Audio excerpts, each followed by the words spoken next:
Hello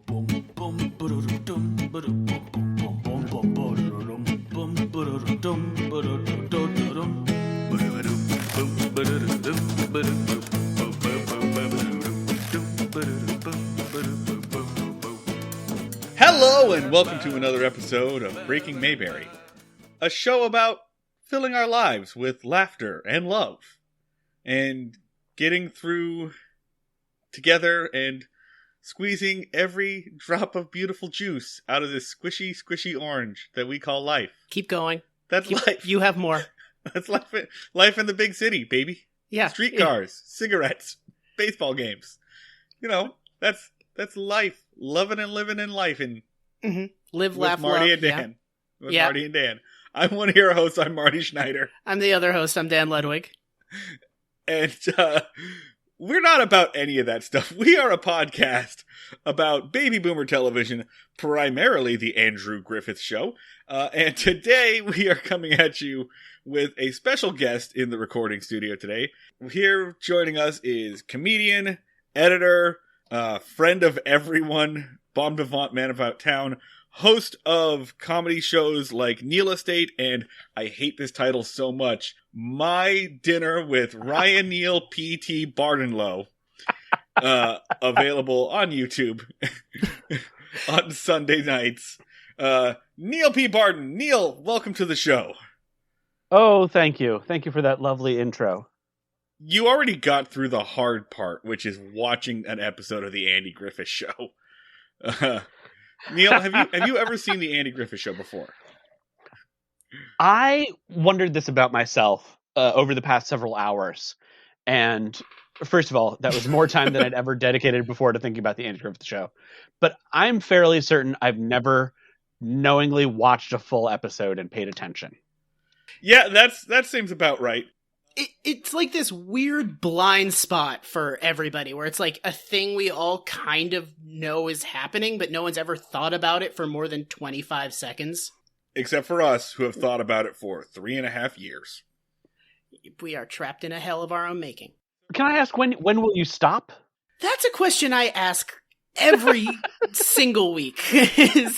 is like, I basically come up with excuses to be like, oh, Marty, I think that we have to bail out and do a different premise. Or like, oh, Marty, this other show is looking like a pretty good thing we could watch. A lot of meat on these bones. Dan's been trying to get us to stop doing the Andy Griffith Show since like halfway through season 1. He keeps saying, Marty, what's going to happen when this show gets good? And we can't do this bit anymore. And it has yet to happen. We're now about halfway through the series. I mean, if we get to the end, there are 8 fucking seasons of this thing. And each season is 32 episodes. Yeah. Well, okay. TV seasons were way longer in the 60s. Yeah. They had less to do in their real lives, I think.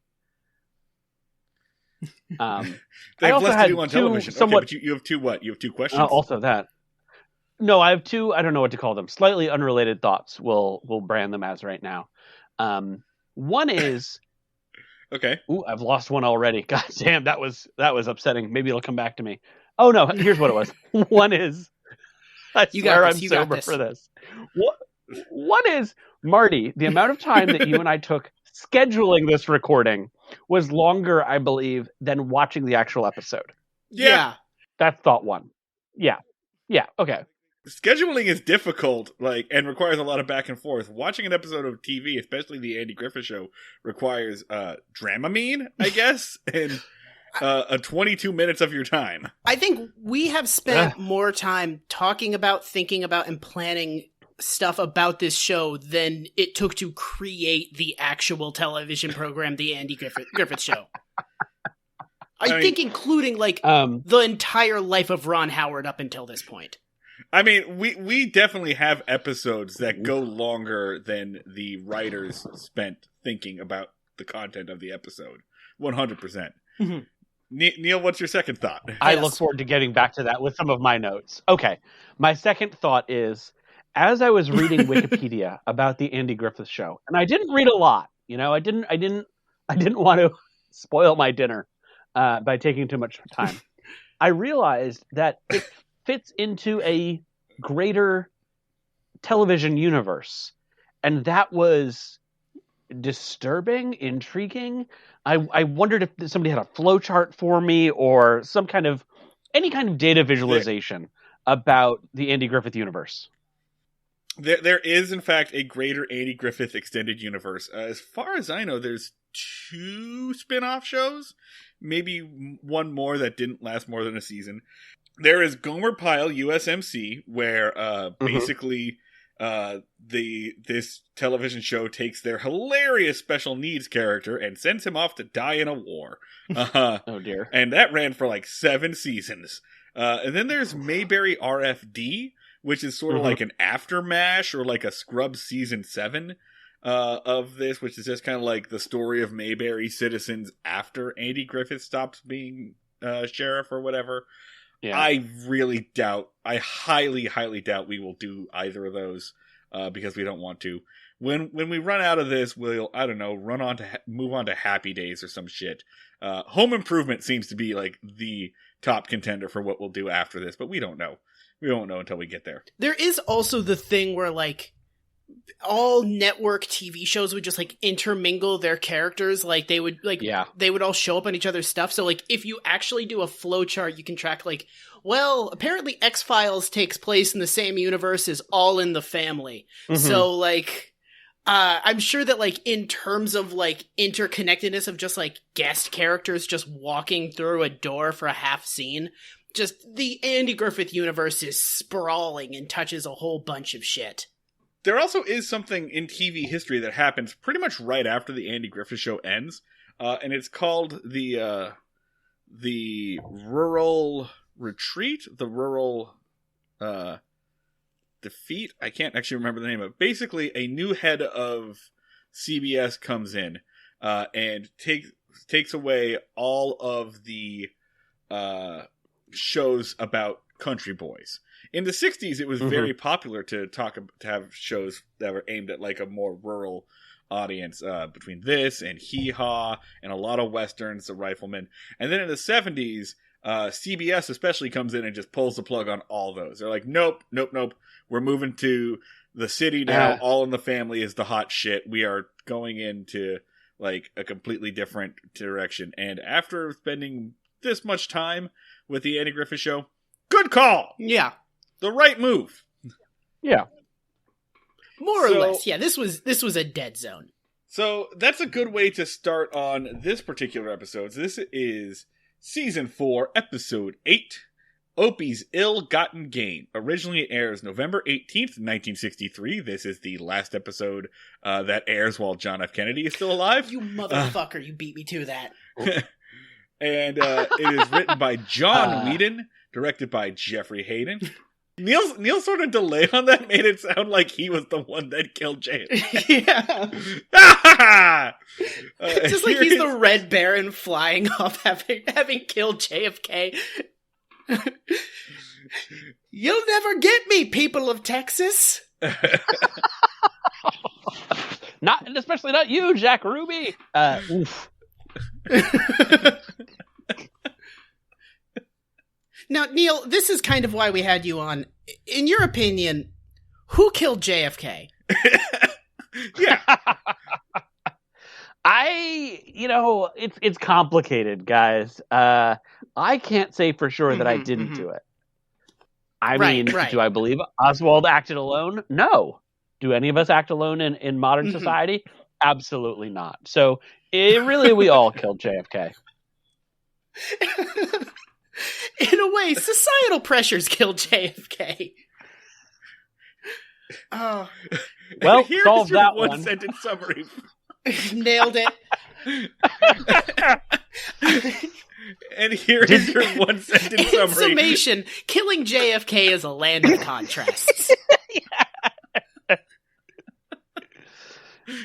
We also can't be sure that this episode didn't kill JFK.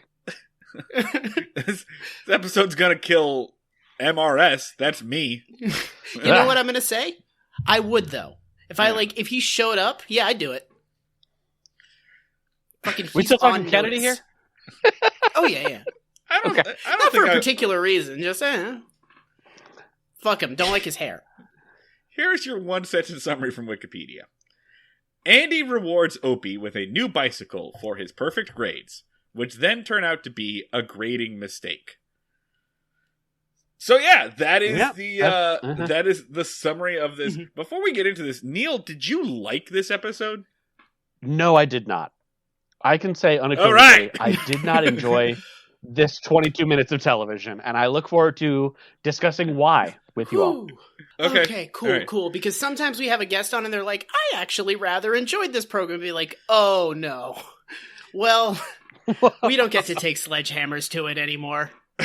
Well, see, here, I'll be that guy. I'll be that guy this episode. Mm-hmm. I kind of liked this one. I'm not going to say I liked it a lot, but given the low bar that the Andy Griffith Show has presented for me of like, events happened, like a story unfolded and, like there was a beginning, middle, and an end. Mm-hmm.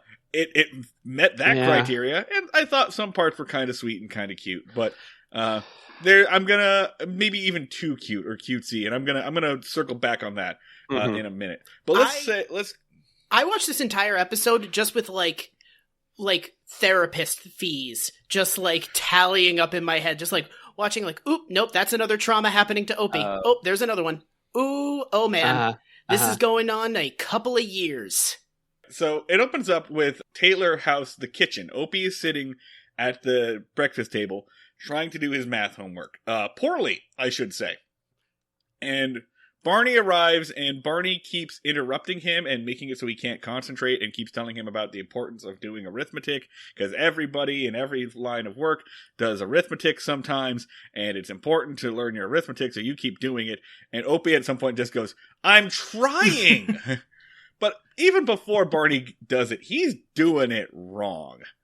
I think he does he keeps repeating the same equation over and over again, which is 8 and 6 is 14. Yeah, bud. Mm-hmm. Plus 9 is 21. Nope. And he repeats that over and over again and does not get to correct himself because of Barney being there. Andy comes in. He says, hey, what are you doing? Why are you doing your math homework right now? You should have done your homework last night. Opie then points out, like, it's okay. I think I'm going to get good grades anyway because the teacher likes me. Side note here, we should mention, is Andy still fucking Opie's teacher? Oh, I need to hear more about this. Hello? Yep. Okay, yeah. So important context. Miss Crump, the character that briefly walks through this episode, yeah, Andy has maybe been hooking up with her.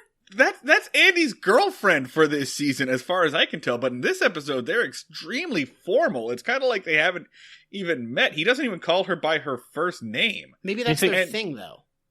Ooh, we can't yuck their yum. But do we think that maybe this was like aired out of sequence? I think very likely, or just the writers did not care to contact each other. We are talking about John Whedon, who is the oldest member of the Andy Griffith writing room. Oof. Like, by this point, he's the old man of the Andy Griffith Show Writers Club. So he may not have been paying attention. He was lapsing in and out of lucidity the entire writing of this season. Much like me on this podcast. Yeah. Well, you're phasing in and out of our dimension like Mr. Mixiplex. Like... But it's weird. It's weird. They don't even acknowledge it in this. And they spent a lot of time at the beginning of this season getting those two together. And then she just disappears. And this is the first we've seen her in like 6 or 7 episodes. So anyway, yeah, Opie mentions that he thinks he's going to get good grades because the teacher likes him. I really thought this was going to be like, I'm going to get good grades because you're banging my teacher. Like... That is where I thought that was going to go, and no, just no mention of it. No. Hope you're doing good work in there, old man, because I really just ate shit this semester. Opie gets his stuff together. They mention his nutrition money to like buy a snack or whatever. And then they just kind of talk shit on Opie the instant he's out the door. These 3 grown adults are just like, man, that kid sucks. As if they have no agency whatsoever. Yeah. They have no control over this kid whatsoever.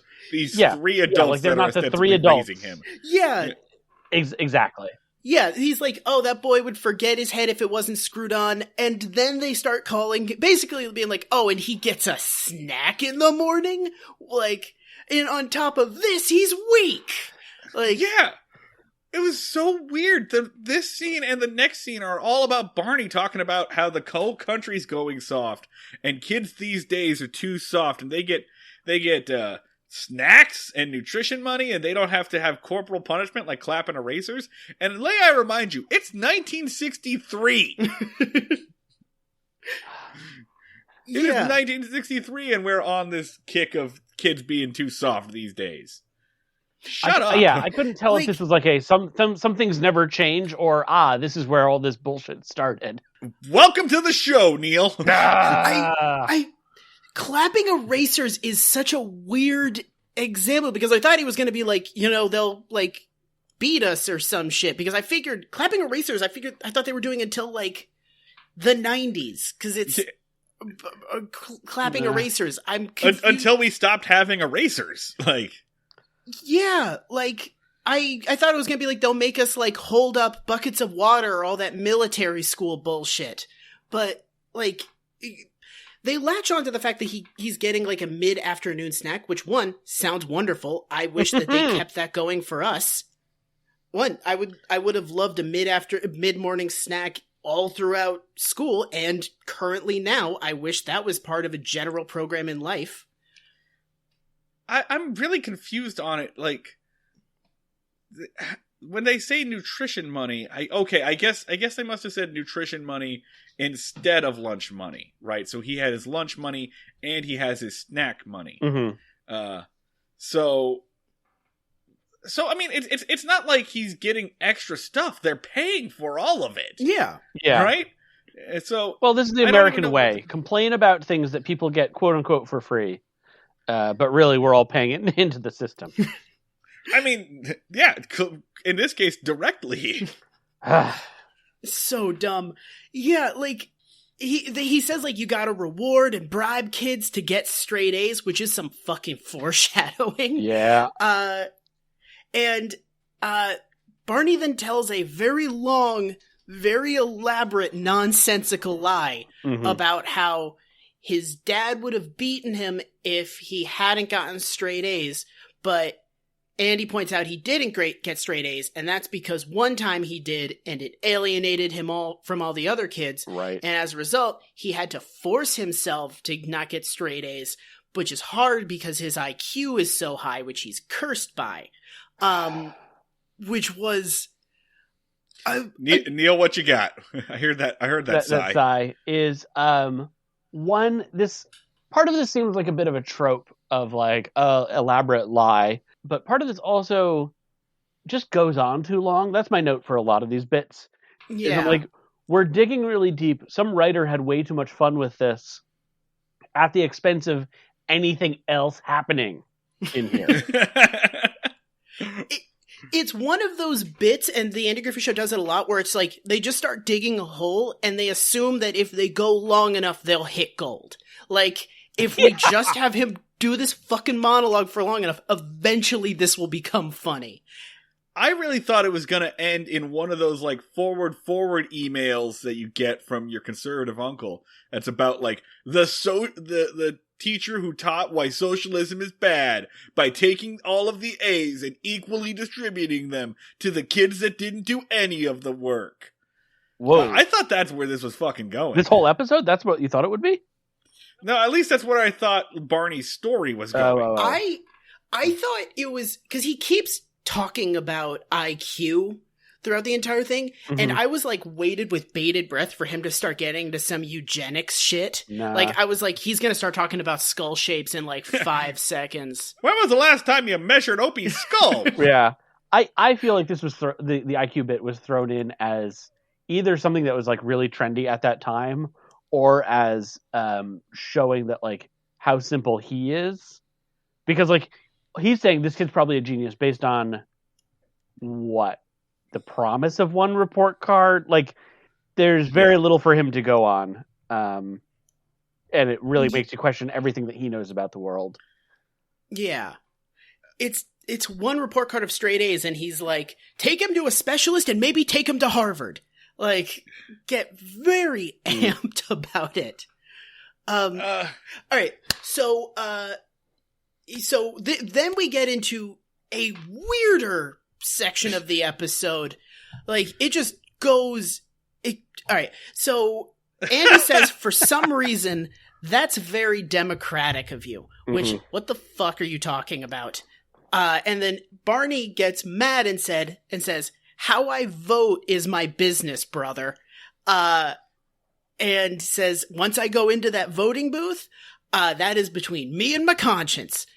So already, what the living fuck are you talking about? How did you took this episode and you drove over the guardrail and now you are just plowing into a shopping mall? Like, all right, let's see if we can follow the trail here. I can follow it a little bit. Here's okay, my please elaborate. Here's my best guess. And after I run through all this, I'd love for you guys to fill me in on. I get it. Andy and Barney have known each other a long time, but I don't know, like, if they grew up in this town, if they moved to this town together, if there's conspiracy theories. Okay, but here's what it is. So Barney's making the claim that he kind of took the fall for his classmates and was like, well, I have to stop getting good grades because it's bad for the other kids. And it makes everyone look bad. It makes everyone look bad.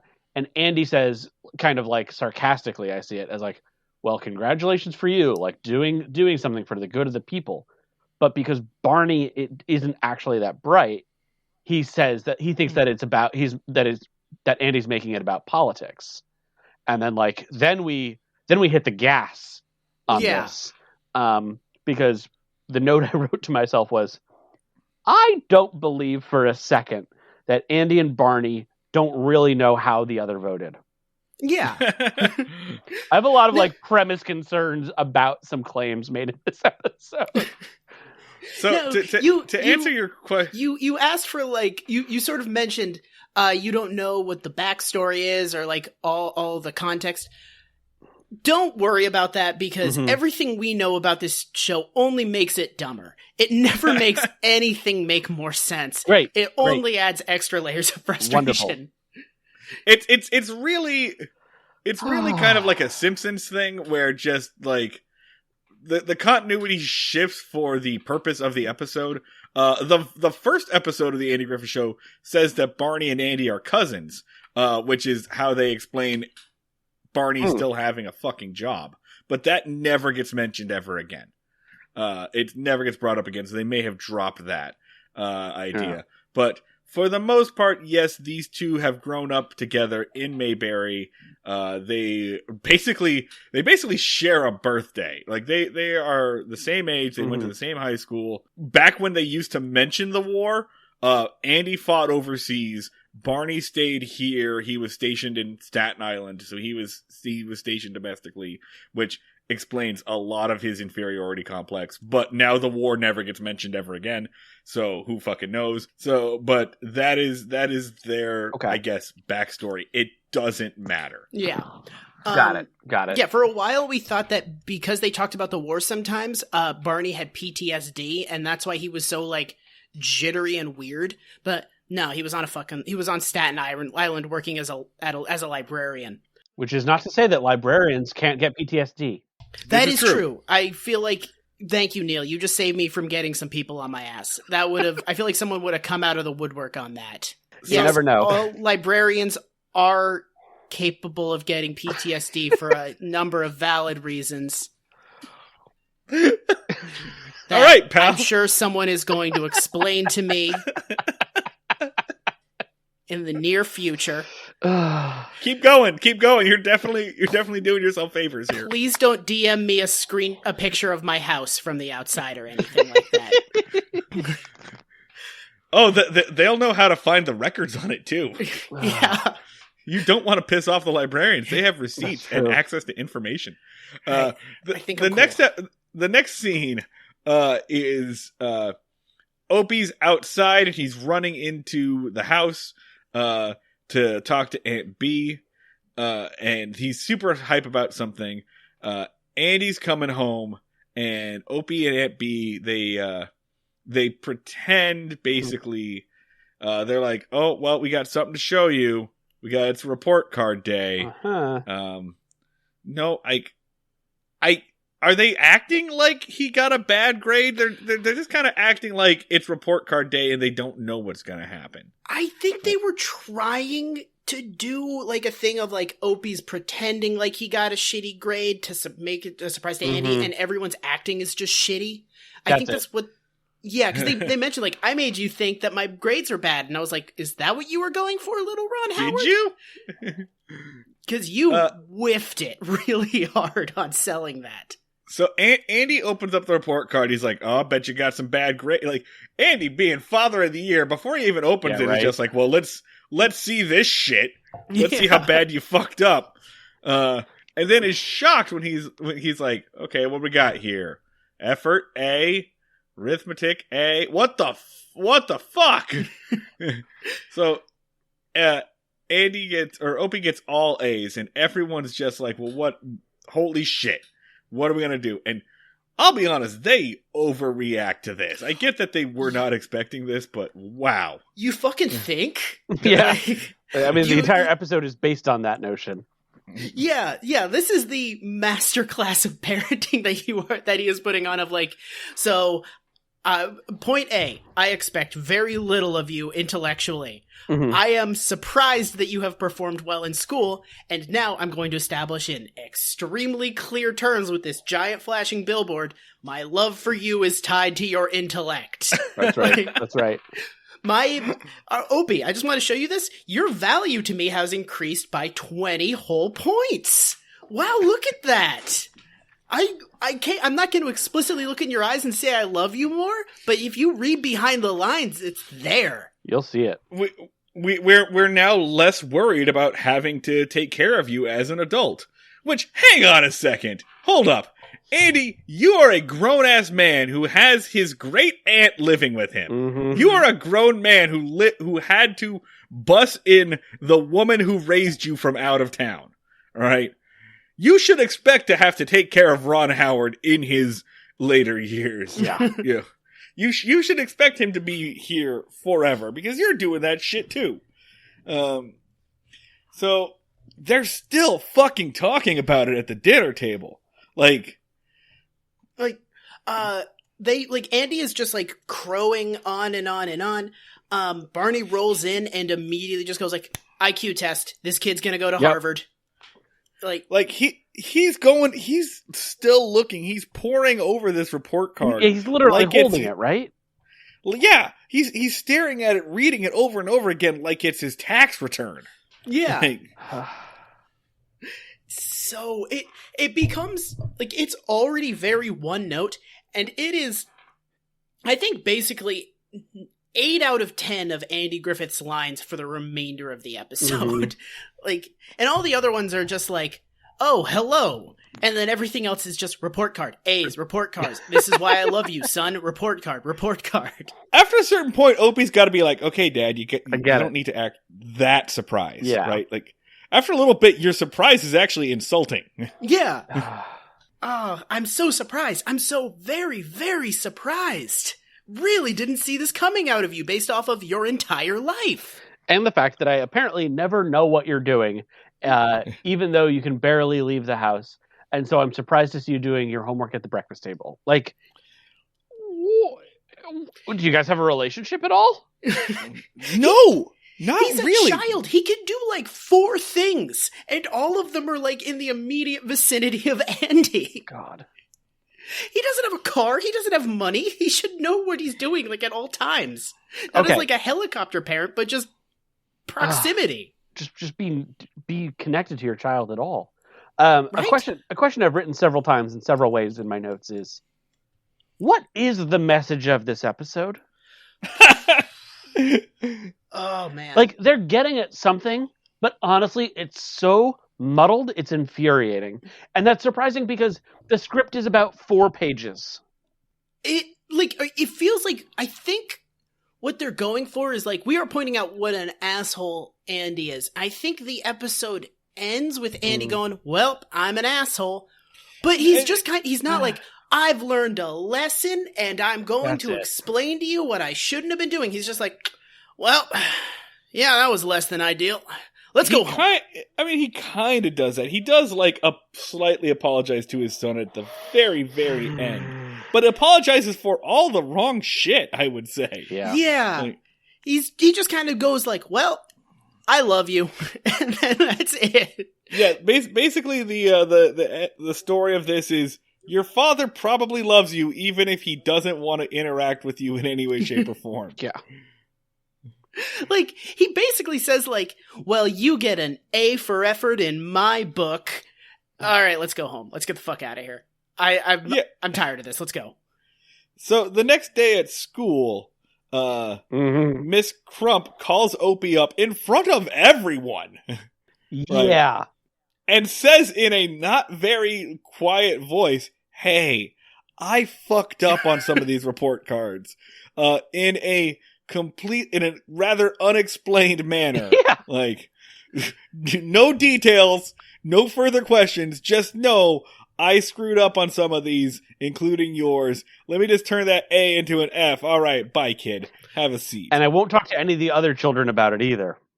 No. Yeah, she says some of them, and yours was one. But I'm the only one you called to the desk, teacher. And that makes me think that this is a scam. Is that a lie?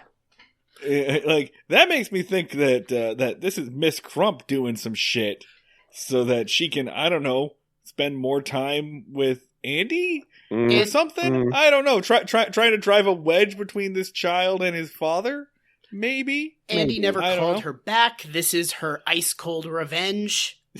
You know what, guys? I had in high school, I had a science teacher who I couldn't figure out why he didn't like me. I mean, I was probably an unlikable teenager. I'm going to say that confidently. Yeah. I couldn't figure out, like, what his deal was with me. Like, he never gave me bad grades. But later on, I found out that my dad had gone on a couple of dates with, like, his ex-wife. That was a twist I did not see coming. Yes, that rules. And I was like, oh, so much shit makes sense now. Ugh, cold. That is, you have many, I'm not going to say you have one job, Marty's dad. You have several jobs. You're a father.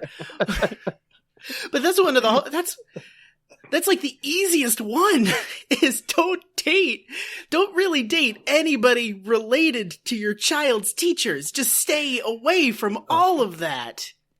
Ooh, Did your town have a very small dating pool? No, for sure. Like, there are like 7 single women in that town at any given time. So when someone comes on the market, you go for it. I kind of want to reach out to your dad and tell him that that's awesome. That rules. That's such a savage move. I don't think he knew. Like, first off, I don't think it was intentional, and I don't think he knew. Like, because that's like a distance. It would be different if he was dating my teacher. Mm-hmm. Yeah, like Andy, like where but like you're dating my science teacher's ex-wife. Mm-hmm. Like, that's a connection that you don't necessarily know to begin with. He had no idea. There's also, it's a high school. There's multiple science teachers. He doesn't know what class I'm in. Thanks, Dad. Schneider, my bitterly divorced ex-husband has a Schneider in his class. Are you related? Marty, I don't know if this helps or not, but the first way I understood your explanation of the story was that your father and the dates were before the teacher and the woman got married, and I was like, yo, that's some really cold, like, years long grudge. And then I heard the word ex in there, and I was like, ooh, I got this wrong. And no, that's different. That's different. It did not happen before they got married. However, I think timeline-wise, it may have happened before those papers were signed. Honestly, I'm happy that you made it out of that class in one piece. I'm God, just imagine being in that teacher's head of just like, there is a child in my class. His dad is fucking my ex-wife. Just imagine. And that's why I don't know basic chemistry, folks. A little angel and devil would literally pop up on your shoulders. And just the devil would be like, just fuck him up. Just destroy this child's entire future. Give him an F so powerful that he doesn't get into any colleges. Oh, man. Yeah, if anything, I should say that teacher may have had, like, the patience of a saint that I feel like I earned that B that I got in Chemistry 102. Oh, yeah. It was a B, you fucking whiner? No. Like, the grade was fine. He was just a dick to me. Oh, yeah. He just, like, I feel like I got sent to the office or asked to leave class unfairly more times in that class than any other time. Like, so, I mean, the grade was fine. He was just an asshole. He was never like, Schneider, tell your father I want my lawnmower back. I know he wanted to several times. Guys, how did your parents ever respond strongly to a report card one way or the other? Really just with, like, deep, resigned disappointment. So there wasn't really as they act with everything you do. Yeah, exactly. There weren't a lot of peaks and valleys. It was just like, well, I guess this is fine. Kind of a low grade reaction for low grades, huh? So they responded to your academic performance the same way that they respond when you're like, hey, I'm starting an Andy Griffith Show podcast with my friend. Yeah, more or less.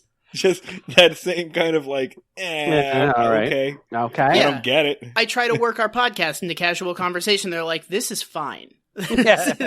Keep that up, kid. Yeah. If anything, you're outperforming our expectations. Yeah. Neil, what about you? Well, I have two mini stories. One is that I got a fairly good grade. Like, we're talking a 94, 95 and something once. And my dad looked at it and said, where's the other 5 points? Like, in all seriousness. And that is something that, like, I have thought about for years to come, because I'm like, oh, that's why okay, that's something I work on now. Yeah. All right, so cool. What did your therapist say about that when you told them? I mean, what hasn't she said about it? She's a saint. So there's that. And then there was a period junior year of, that was like, let's say 6th grade. In junior year of high school. Fuck, that's so much worse. I mean, we're going on an it's odyssey. So much worse because it's at the worst part of your life. Oh, I was much worse in 7th and 8th grade. In his defense, he knew that I wasn't trying that hard. He knew that I could be pulling it out better and that I was coasting to get that 95. So, that one's on me a bit. And here's the other one. Junior year of high school, I was going through some rough health stuff, and ended up specifically in physics class, not my other classes, just not doing the homework. I just wasn't doing the homework or the labs or whatever it was.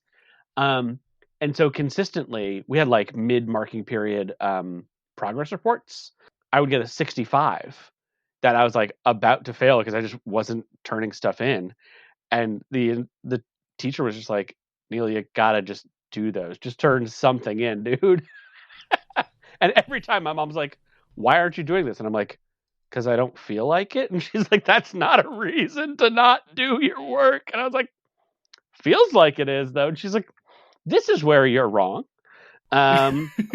So that was, speaking of peaks and valleys, that was kind of a peaks and valleys year for that grading world. And because I've gone way too far down this, in New York, we're all riding one. Okay, all right, we're ride or die on this one. Okay, so in New York State, we have the Regents Board, which creates like the exams for most subjects for high schoolers. So I took the state required final exam, not one that my teacher had created, and I basically studied for it for like the week leading up to it, and got a 94 on the final for the class.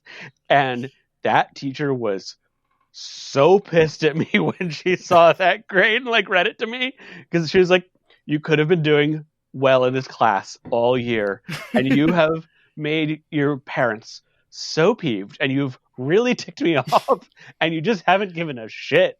And you could have been fine. I was like, yeah, cool. Like, clearly this class wasn't so hard that I needed more than a week to learn it all. I mean, look. What's the end result here, right? I'm getting what, a B-, B overall? Right. All right. Fine. Okay, so here's the thing. I could have worked for that B.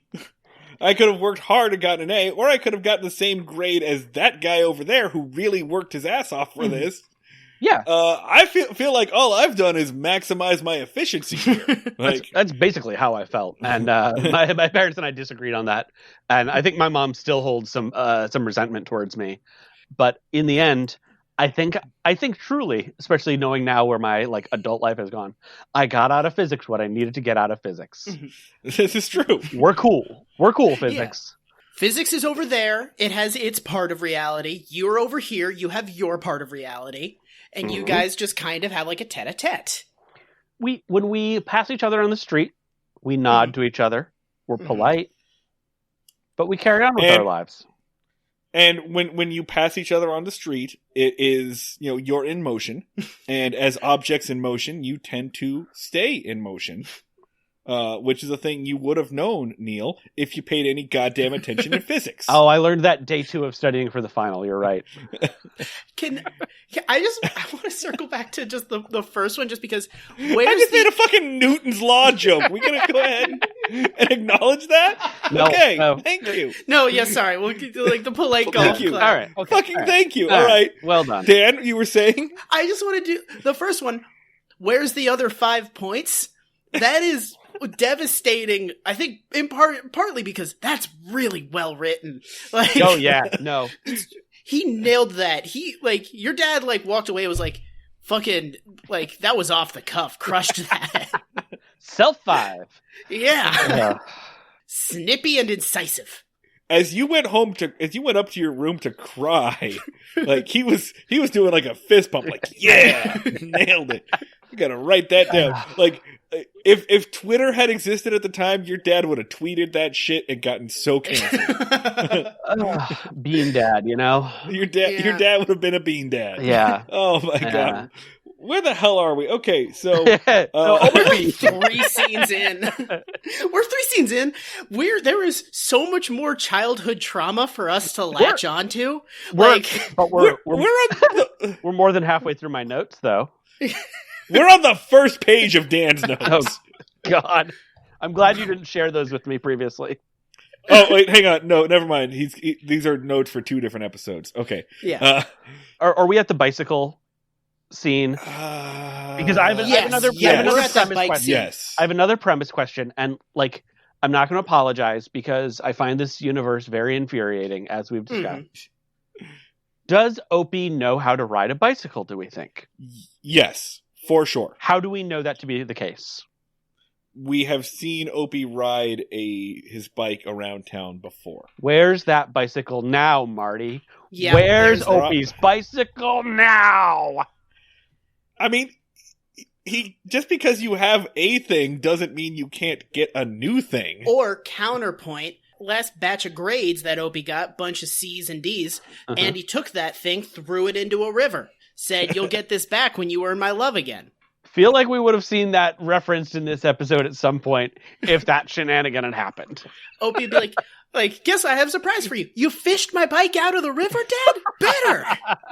This makes me want to track down, but not too hard, Andy Griffith fan fiction. Oh, we've got an entire Patreon episode about it. That's already done. Okay. Oh boy. Yeah. Oh boy. Do you want me to send you Andy Griffith meets Batman real fast? I can shoot that over to you if you want to do some reading in your free time. Listeners, you too can get in on this if you join our Patreon at patreon.com/breakingmayberry and get access to all of our bonus episodes and deleted scenes. You're welcome for my serving that up for you. It is. Thanks, Neil. Anyway, you said you wanted to get some Andy Griffith fanfic. Why? Because there's some to be written where bicycles play a much greater role in this world. Mm-hmm, mm-hmm. That's all. Go on. Continue. Let's roll that train of thought out a little bit more. It's urban transit oriented fanfic. Okay. Yep. But this isn't going well. Can I? Yeah, go ahead. Please save me, Dan. Yeah, please. yeah. So like Mad Max, but with bicycles. I feel like that's what you're getting at. That was Turbo Kid. That was Turbo Kid. Oh, yeah. Ron Howard is Turbo Kid. So Neil just invented Turbo Kid. Yeah. Done. Also, as far as urban transit fan fiction goes, we also have an episode about that. Neil, you're gonna want to check your Discord after this. I'm just sending you like a dump of all the Andy Griffith fan fiction we have. The one where he meets ice climbers from Super Smash Bros. I would recommend in particular. You can read it in about 45 seconds. Yeah, that's the kind I like there. Okay, thank you. Okay. Anyway, this next scene, Andy is in the house. He's checking for Opie. So Barney and Andy pull up to the house in the squad car, being not at all sneaky, and they drag this brand new shiny bike, this fucking Pee Wee Herman looking bike. And I think it might be the same bike that we saw the rich kid riding in that Rich Kid episode. They might have just had like one bike on set. Yeah. And they drag it into the living room. They go upstairs to check on Opie. Andy goes in. He's like, hey, Aunt B, is Opie around? And she's like, he's been up in his room all day. I found nothing suspicious about this, and I actually kind of forgot about it. I'm a great caretaker. They call him down. Barney tells a story about, like, him being abused as a child. Again. Just drops that real fast. Like, right before Andy's coming down, like, oh, yeah, my dad used to tell me that I need to go out and get some fresh air, so then he would send me down to the basement to see if Dash is surprise! Hey! Literal Cinderella shit. Yeah. Like, my dad used to lock me into a basement. Hey! We're not talking about that thing! Opie sees the bike and he like smiles, and then Andy's like, you're getting this bike because we're so proud of you for getting all A's. And Opie's like, shit. All right. Yeah. To Opie's credit, he very clearly is like, okay, I guess I'll play with this later, and he just goes back upstairs. And everyone's just kind of like, well, that's weird. Yeah. Let's never follow up on that. Bye. Like, this entire episode is just a masterclass in how your loved ones can miss the symptoms of depression. Yeah. Like, they get angry, too. They're like, and he's not appreciative of his bike at all. He's just locked in his room all the time, that little prick. How dare he? The next scene is an 8-minute vaudeville bit. Christ. It's like dog shit who's on first. Yeah. I thought this was funny. Really? But it goes on way too long. Oh my. Basically, Barney rolls in. He's got his old, like, junior high history book that he found. They recite the name Bernard P. Fife like 5 times. And then Barney says, hey, you know what? I still remember the preamble to the Constitution because they made us memorize that. Also, they made me, like, memorize the preamble to the Constitution. And watching this just made me realize how our education standards have not been updated for 60 years. So they say that he can memorize the preamble to the Constitution. He still remembers it. So Andy goes, all right, give it a shot. And Barney says, oh, shit. What's the first word? We? Uh-huh. We the, and they just, every word of the preamble of the Constitution, which I think is like 450 words. To this joke's credit, Don Knotts does a lot of very good faces. He does a bunch of upset faces, like, you know, like the faces you would do for a baby to make a baby laugh. Don Knotts just kind of does those to you. Don Knotts basically does peekaboo to you, the audience, during this bit. Yeah. There's this amazing thing where whenever they do a close-up of him, he's just frazzled out and just like rubbing his face and his hair is all over the place. Hair and makeup had a blast, yeah.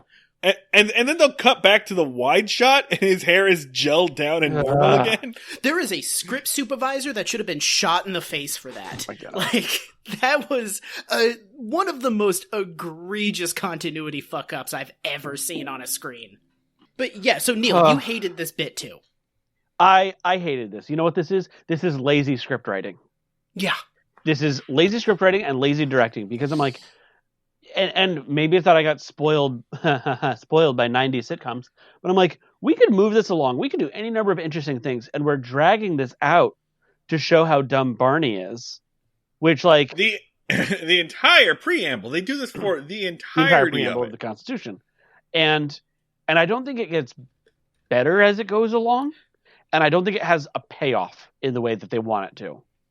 No, it just kind of trails off, and like, Andy Griffith and Don Knotts just go, well, that was fun. Like, they just kind of go like, well, on to the next thing, folks. I'm glad that you also hated it, because doing this podcast has burned out the comedy centers of my brain, and I can never tell if I'm like, if it's actually a bad bit or if I'm just dead inside now. So it's glad to get this validated a little bit. I'm trying to see if I made a note, but there was like, maybe there was one time that I actually laughed out loud during this whole episode, and I'm generally an easy laugher, and this whole thing I was just like, over and over again. It's just so many of like the things on these scripts is just Don Knotts does a face. That is just like, it's in brackets, and it's just like, have Don Knotts do one, have Don Knotts do another one. Yeah, like, just have Don Knotts do 34 seconds of faces, because that's how much script we need to eat up. Opie comes in, and he says, "Hey, Dad, can we talk? I have to talk to you about something." And Andy's like, "I bet I know what you want. Some more money, right? Here's some more money for some extra allowance for my straight A student. Now go ahead and ride that bicycle. Make sure you get all up in that manifestation of your shame and inadequacy. God. Get all up in there." The bike becomes like, this is like the one thing I like about this episode is the fucking bike becomes a powerful, like, Freudian symbol of shame. Like, it actually, like, it becomes like a totem of everything that Opie hates about himself in physical form. Like, I don't know if that's on purpose or if it's just a thing they did accidentally, and the writers were just like, kids like bikes, that's a good gift. I just never give them any credit. I just assume that they're all, like, by page 3, just wasted. I'm gonna even skip over the next scene, because it's just more of bragging about the report card. The barber shop conversation, which was badly written or doesn't make sense to me with my modern English. Yeah. So there is one detail that I had to type in all caps. Andy's like, so I'm thinking that what we're going to do is drive Opie out to the shopping mall 2 towns over and have a picture taken of him with his report card, so I can send it to Steve, because he's always bragging about his smart kid, which is it's not a joke. They don't do that one as a joke. There's no laugh track on that motherfucker. No. That is a serious ass statement. That is exposition.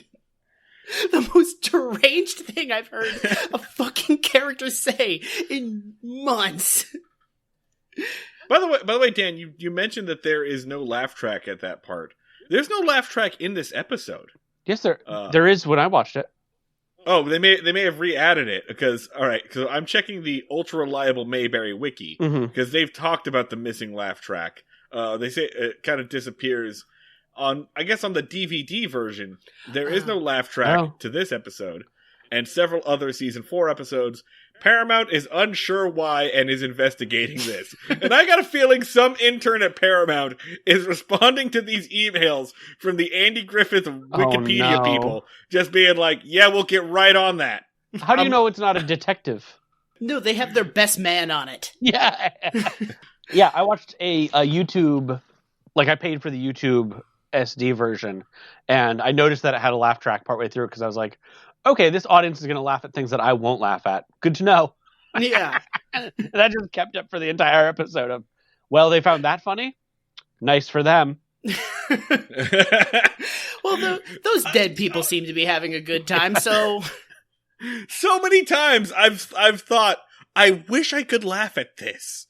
Yeah. It feels like my life would be so much simpler and so much better if I was just able to laugh at this stupid thing. And yet I cannot. It is my shame. It pushes the bounds of the laugh track because it is, like, normally good at, like, it made me think How I Met Your Mother was a good show. Like, a laugh track can do a lot of things. And this is just, like, it's just kind of like nails on a chalkboard to my brain after a certain point. Man. Oh, yeah. Y'all, I'm going to try to talk about this show, even though it's off the air and it lasted 8 seasons or whatever. I'm talking about a different CBS sitcom, a more modern one now. I started watching Mom with Allison Janney and Anna Faris. Okay. The TV show Mom. That was on for 8 seasons? That lasted for 8 seasons. You don't know what's on CBS, but CBS has the highest rated sitcoms that you've never fucking watched. Big Bang Theory was the #1 show in America for 10 years straight, and you don't know a single person who has watched it, except maybe your stepdad. I think CBS numbers are inflated by, like, hospital waiting rooms. Anyway, I started watching the show Mom. I started watching Mom, and I watched like the first couple of episodes, and it's actually not a bad show. Like I kind of enjoyed it. It's a very dark comedy, but it's also got the worst laugh track abuse I've ever fucking heard. They're laughing at things that are not jokes. And I mean, like, not just things that are just, like, flat. It's like, my alcoholic mother sold meth out of our bedroom. Oh, dear. Now I'm an adult and I'm worried that I'm making the same mistakes with my teenage daughter. My teenage daughter is pregnant and is worried about her future. Oh! Oh, my God. Jesus. It's the most demented shit I've ever seen. Go to fucking Hulu and watch 2 episodes of Mom. Do it right now. Stop this podcast. All right, and I gotta go. Do it. Oh man, I had no idea. That's the magic of like CBS and all that shit. Is like it's like all these people will watch it because it's like family friendly or whatever, and they just put the darkest shit up there. Yeah. Like, people were watching, like, 2.5 Men as, like, family gatherings. Be like, all right, family, let's sit down and watch 2.5 Men. It has music that makes us think that this is wholesome. And it's just, like, Charlie Sheen giving HPV to half the city. Like... Yeah. Remember that the end of A Face in the Crowd from 1954 is literally Andy Griffith having a mental breakdown and losing his mind and being left alone with a laugh track machine that he just plays over and over again as the credits roll. Yeah. Like, yeah. Fucking laugh track is a deeply, like, insidious invention. It is a dark thing, and yet at the same time, like, sometimes you'll see those YouTube videos where it's just like, we took the Big Bang Theory and removed the laugh track. We took Friends and removed the laugh track, and now it's deeply weird and sad. Well, yeah. Fuck off. Like, of course it's gonna be weird that they're gonna have weird, awkward pauses.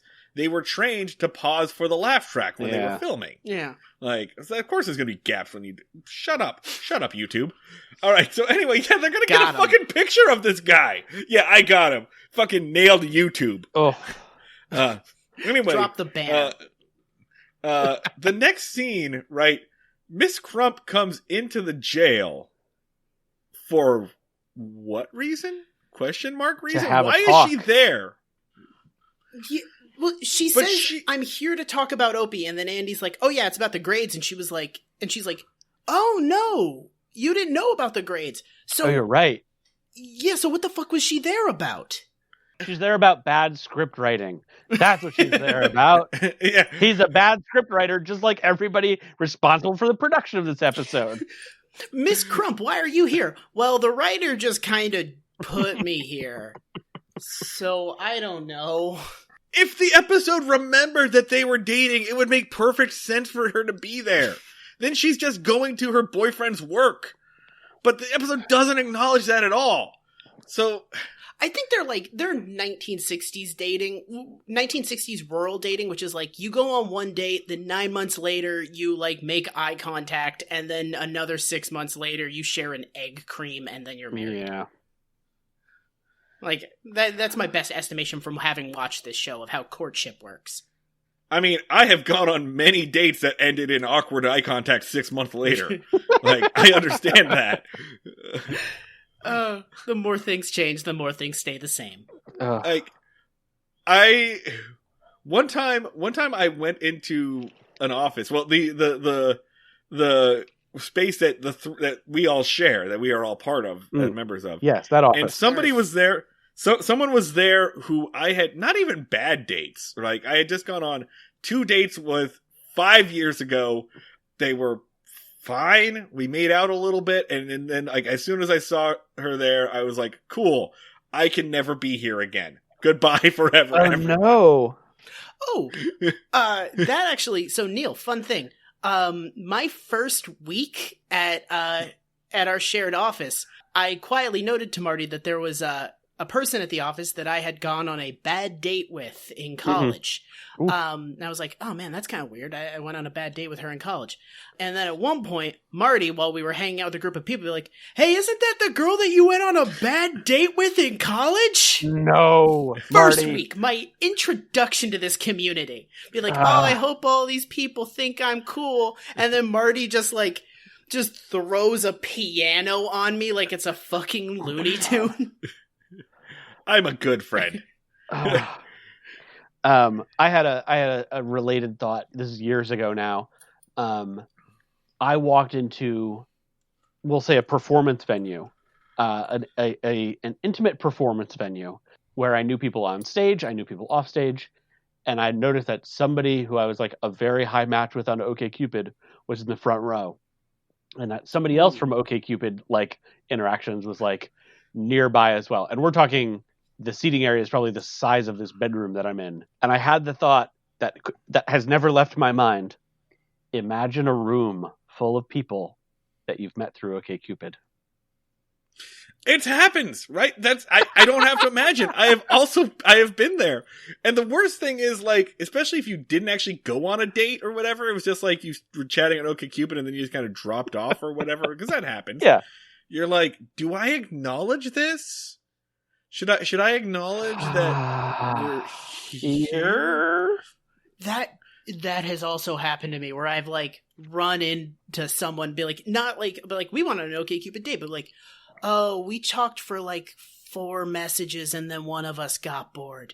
Hey. Mm-hmm. But I would definitely, like, a room full of people, not that you went on OkCupid dates or like had a lot of OkCupid interactions, but a room full of people that you had 3 to 4 OkCupid messages with, and then things fizzled out. That's it. Yep. Yeah. That's a perfect hell. You've invented the perfect hell. Yeah, that's it. One time I was in the midst of talking to a girl, talking to someone. By the way, this is all going to get fucking cut. Oh, 100%. But one time I was in the midst of like in the middle of messaging. I think I had like just messaged her that morning. And then I went out about my day, and I walked into a store not knowing that it was the store that she worked at. Oh no. So I just walked into the store.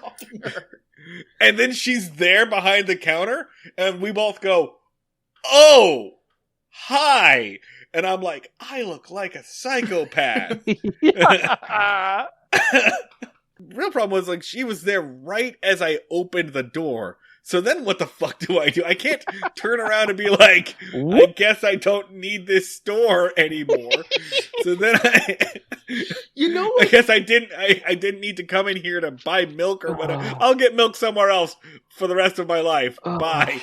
You know what's awesome is that this conversation has dated all of us severely, because if we told like anybody from like a couple of years younger, they'd be like, you guys are on OkCupid? Were you trying to start a polyamorous relationship? Because that's all that's for now. Like, oh yeah, OkCupid, a thing I was on in earnest. OkCupid, looking for a third? Yeah. OkCupid, saw you from across the bar and liked your vibe. OkCupid, come join our hot tub. OkCupid, I'm weird and my husband doesn't actually like me. That's terrible. That's terrible. One time after I got out of a relationship, I was like, well, I had been a couple of years. So I was like, well, time to fire up OkCupid. And so I started talking to a girl and she was like, cool. So if you want to fill out this intake form, we will see if you are compatible with me and my husband to be a part of our, throuple. And I am kind of ashamed to admit that I got about 8 answers in. Before I was out of how many? Yeah. Out of 48. Oh, Jesus wow, Christ. That's intense. This was not a Google Doc. This was not they had a secure platform that they were paying money to host. It's too much. It's just too much. Yeah. Yeah. I don't know where I was recently. Probably some other podcast, to be honest, where I had to explain that I was active on OkCupid during the Bush administration. And that was the point where I was like, fuck. That was wild when I had that when I put it that way, it sounds like I'm 300 years old. Neil, I just want you to imagine a 23-year-old person just going, oh, which one? Yeah, I know. God, I worried about that too. God. Yeah. Oh my God. Oh God. So it was after the Iraq War. Yeah. No, that one. Okay, all right. Jesus. You know what? Honestly, I'm gonna go and thank my girlfriend for being with me, so I didn't have to fucking date during the Trump administration. God. Or the pandemic. Or the pandemic, for that matter. Yeah. Jesus. Where the fuck are we? Okay, so all right. So Andy knows the deal. Neil, say hello to our Patreon-only listeners who have got the last 10 minutes perverts. of this podcast. All right, we've done the preamble. Andy goes home. Now he knows what's going on. Yeah. And he tells Aunt B what's happened. They go upstairs. Ooh, pause. Aunt B doesn't know if Opie's there. Yeah. How does nobody have eyes on this kid? He has a bedroom upstairs. There's one staircase to this house. And look, I get it. I get that things were looser in the 60s through the 80s and 90s. I understand that. I even appreciate most of it. But I feel like you should know if your child is in the house or not. It was a simpler time. No Kennedys had been shot. Oh yeah, the tone of this show is about to change drastically. Oh, don't let Opie out of the house after 7. You don't know if Oswald's out there. Andy, don't let Opie go near any book depots. So they go upstairs. I feel like by the end of this, we're going to figure out that maybe Ron Howard killed Kennedy. That's going to be our theory.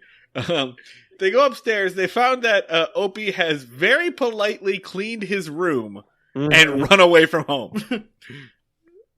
He cleaned up his room and he ran away and then just left.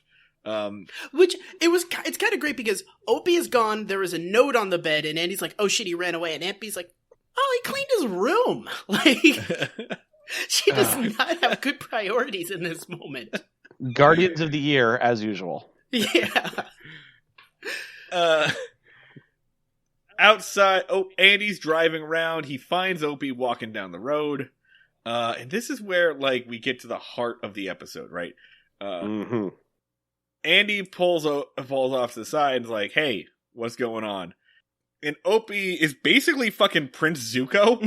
At this point, it's just like, I had to find a way to make you proud again. I was exiling myself until I had restored my honor. God. I was going to walk the earth like Ronin until I found a way to reclaim my honor. Opie is going to capture the Avatar. By joining the Navy. Yes! Yeah, that was his plan. His plan was to go join the Navy. Which... He is 9 years old. I am going to, harp on this a lot over the remainder of the show, but Vietnam was, happening. Yeah. And they were doing a joke about, oh, Opie's gonna go join the Navy. It's the Navy was at war. So Opie does confess. Opie says, hey, you're gonna find this out anyway, so let me tell you. this is what happened. I did get all A's. And I tried to tell you. First off, Opie should have been like, I tried to tell you, but you wouldn't fucking listen. But instead, Opie puts the blame on himself. And he says, okay, I was leaving home. I thought the best thing I could do was to find a way to make you proud of me again. And then this is where Andy pseudo apologizes. He's like, look, I got carried away. I made a big fuss of that, and I made all those A's impossible to live up to. You just do the best you can, and that is all I'll ever ask of you. And by the way, I just want to put a little note here, because I've been saving this. I'm saving this because I want to see Neil's reaction. Okay. Neil, the man who wrote this episode, his name is John Whedon. Mm-hmm. He is the father. Yeah, I figured as much. Of screenwriters Joss and Zach Whedon. He is Joss Whedon's father. And I just want to know if that changes your opinion of anything. Or if it explains anything. No, this explains Joss Whedon a lot to me. And why he is the way he is. Much like me and my grades on a report card. I feel like, if anything, this was like Joss Whedon's like youthful rebellion was like, fuck you, old man, I'm gonna go write a TV show with coherent plot lines. Yeah. And he's like, don't you dare! The Whedons write meandering bullshit, and that's what we've written since my grandfather. America runs on Whedon. I mean, Joss got his meandering bullshit in the end. Yeah. The ghost of John Whedon will be pleased. I will note one thing I really liked about this episode is Opie's outfit when he's running away. It's really tight. Baller. It's a sweet shirt, cool hat. I wish I had a cool hat like that. And my print shirt. The shirt I'm wearing tonight, the viewers at home of this podcast won't see this, but I have it's kind of a Marty shirt, honestly, in its print, I'm not, it's not passing a judgment. I looked down at it before we started recording, and I was like, I wonder if Marty's going to be wearing a similar shirt tonight. Marty has cool shirts. First off, appreciated. I'm not wearing like one of my patterned button-down shirts, but I just bought 2 new ones. Ooh. Actually, I'm going to go ahead and tell you this is all going to get cut. But yeah, I found what might be my outfit of the summer. It is the dumbest thing I've ever seen. Oh boy, it is. I mean, I was at Buffalo Exchange, and I see this like Miami Vice looking. It's black and it's got like pink and green palm fronds on it. And I'm like, that's kind of cool. A cool like Bahamas-ish shirt. Yeah. And I picked it up off the rack, and I was like, this is really heavy. Why is this much heavier than a shirt?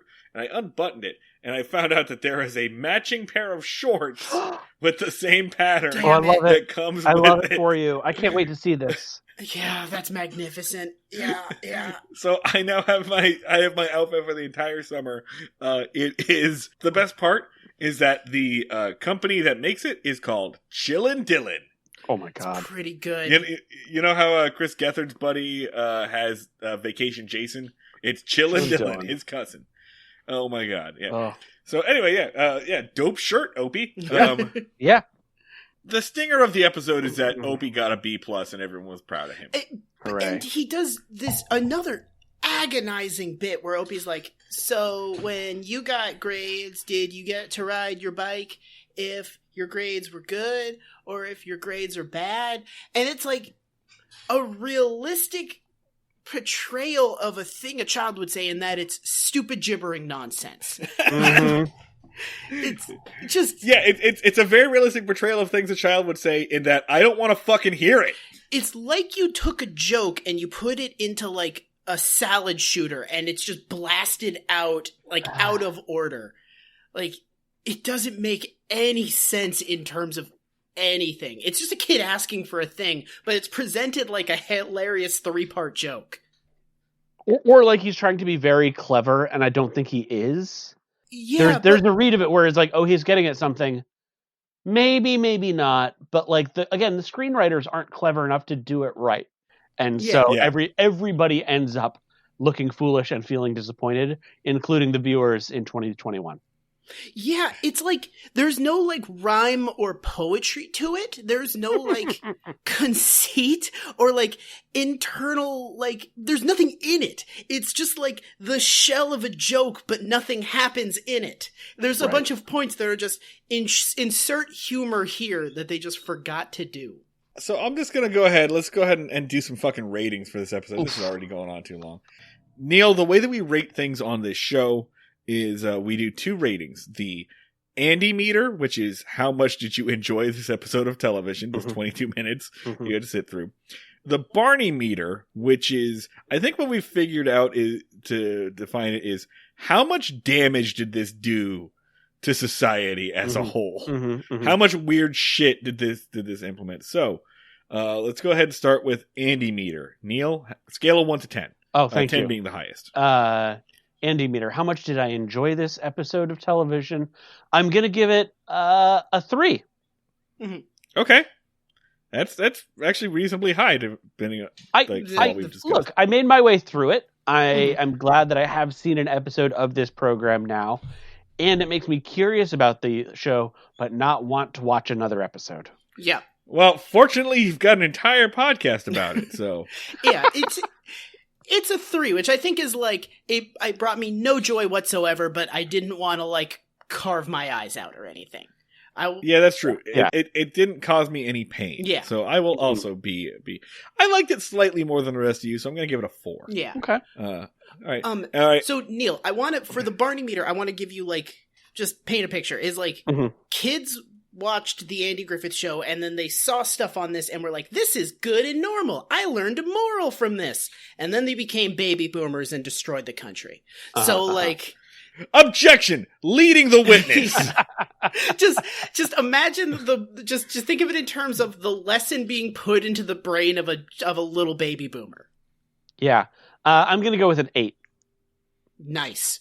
And I think there's something interesting to do, but I do not have the time nor patience to connect it to like the boomer complaints about our generation getting participation trophies.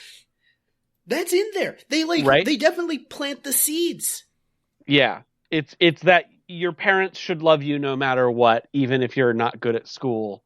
And so you shouldn't have to earn things, but also you should have to have student loan debt. Like it's it's a very strange sequence of thinking that they experienced.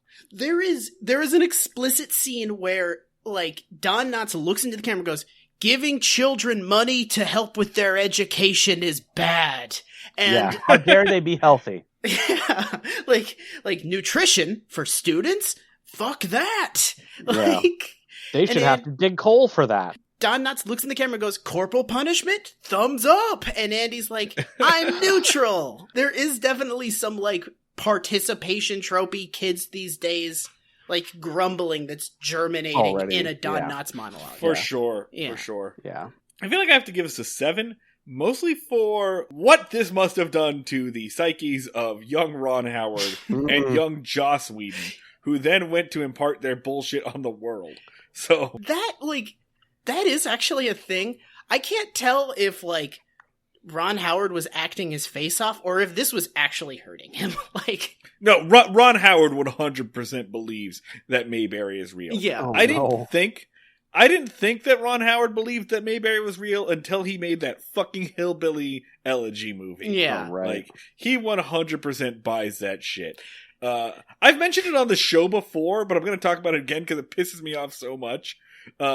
Is when he was making that movie, there's a clip of him doing an interview, and he says, "Yeah, this is a movie about small town poor person life," and I was really drawn to that because that's my background. And he goes, I grew up in California, but my parents are Midwestern, so I understood that. And for a brief second, I thought he was going to say, I grew up in Mayberry, North Carolina. Like, shut up, Ron Howard. You have been rich since childhood. Yeah. I just imagine, like, the director of the Andy Griffith Show being like, "Now, Ronnie, in this scene, they're going to give you a bike. You don't deserve it." And he's like, "What? Why not? I deserve a bike." Like, remember, Opie, you're an idiot child and you're full of shame. Oh, okay. That's fine. Do I get to keep the bike after the episode's done? No, we need to take that back to props. Yeah, exactly. Bullshit, right? No, you don't get to keep this bike, but you do have second billing on the most popular television show in the country. So it's fine. We'll just go to your trailer that is filled with bikes. Yeah. God damn it. Because you are a child millionaire. Oh, yeah. That child could have bought and sold us like cattle. Yeah, I'm going to put it at like a 6, or I'm going to put it at a 7 just because we've seen slightly more shit. We've seen some shit. Neil, I think you already answered this question, but like, will you ever watch another episode of The Andy Griffith Show? Honestly, here's one thing holding me back. Just one? I will give you one very practical reason that's holding me back. I don't want to pay $2 for a YouTube episode of this again. Okay, true. So Neil, we did a bad job and didn't tell you that it's free on Amazon. I did. Oh, you did? I did. Hang on. Neil, I do have another question. Mm-hmm. What's your Venmo? It's Neil-Bardhan. Everybody listening can Venmo me $2 for the fact that I watched this episode for you all. You know what? We're going to explicitly say this. You can either join our Patreon or Venmo Neil $2. Hey, there we go. Both are equally good decisions. I disagree. I just honestly want to see if that like moves the needle. Like, what if Neil just got like $5,000 from this? That would be crazy. That would validate me so much. Neil, please tell our listeners where they can find all your stuff on the internet. Oh my goodness, all my stuff on the internet? Well, here's a good place to start. Some of your stuff on the internet. The best stuff is on Twitter, where I'm Neil P. Bardhan. That's P as in Peter, Bardhan, Bardhan. I'm also available for communication consulting. Look for that at bardhanconsulting.com. Oh, okay. You really kept it to the highlights. Yeah, I think you're done. No, nobody needs to look at my Flickr account from 2007.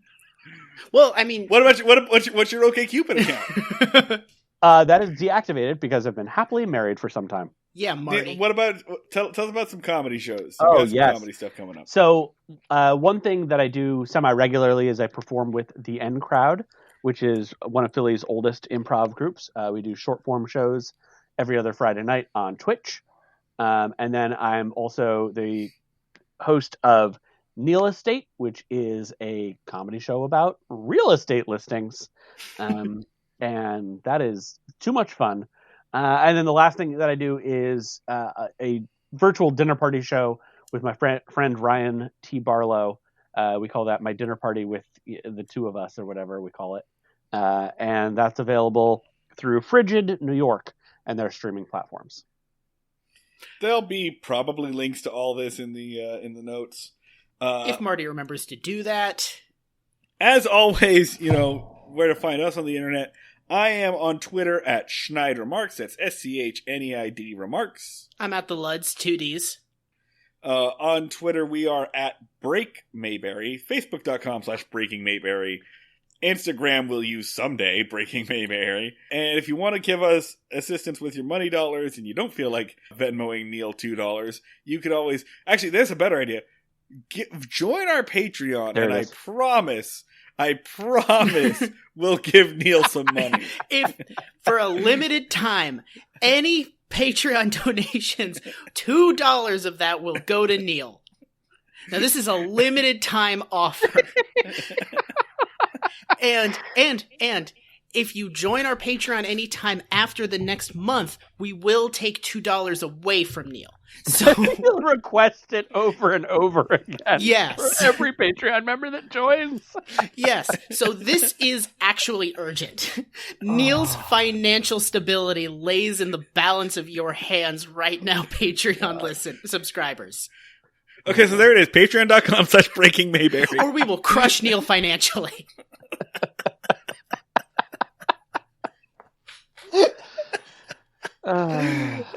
That's basically it.